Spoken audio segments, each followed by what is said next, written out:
Quatrième point, une fois encore, j'en ai que deux, après je vais essayer d'accélérer pour ne pas vous ennuyer trop longtemps. Le quatrième défi, c'est le contrôle et la diffusion des technologies.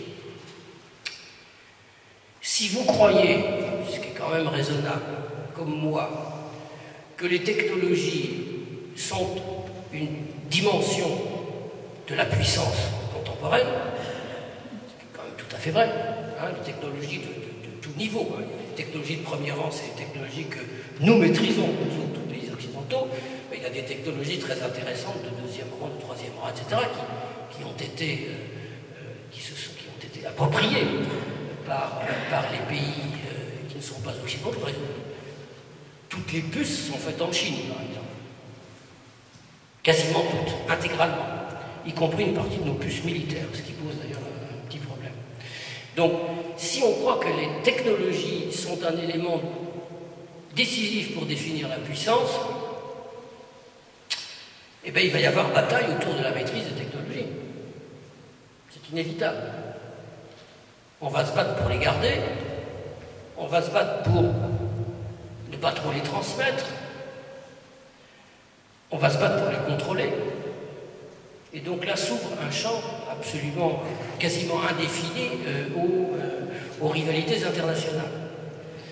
J'ajoute qu'on ferait bien de réfléchir à certains systèmes de contrôle. Sur Internet aujourd'hui, croyez-moi, on trouve absolument tout, y compris des décompositions génomiques, par exemple, qui sont extrêmement dangereuses.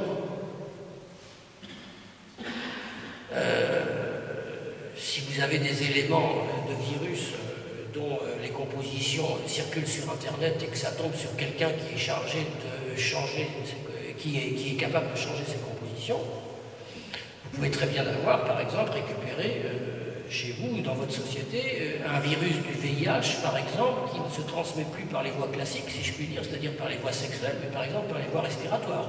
Il suffit de le redéfinir. Je donne cet exemple parce que c'est un exemple qui a été travaillé en France il y a quelques années. La question c'est, est-ce qu'on va arriver, en particulier avec les scientifiques,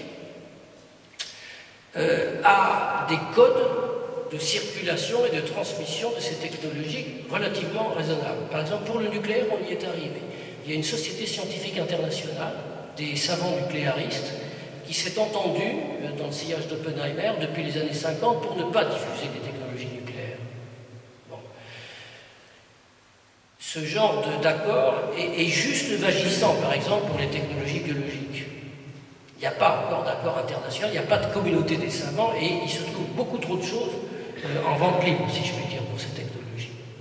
Autrement dit, le contrôle des technologies d'un point de vue économique, comme facteur de puissance, mais le contrôle des technologies pour limiter leur dangerosité sont deux enjeux, à mon avis, absolument essentiels des décennies qui arrivent. Accessoirement, je vous signale que c'est intéressant pour nous parce que quasiment notre dernier argument à nous, vieux Européens, c'est notre avance technologique.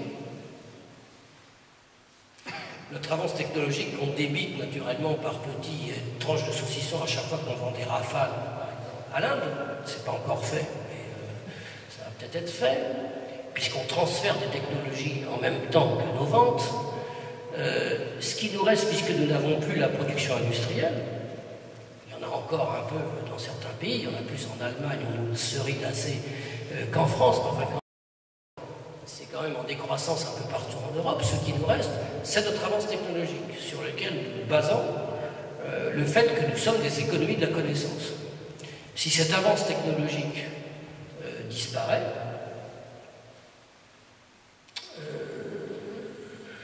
je ne vois pas bien sur quoi se baserait le rebond futur de nos économies.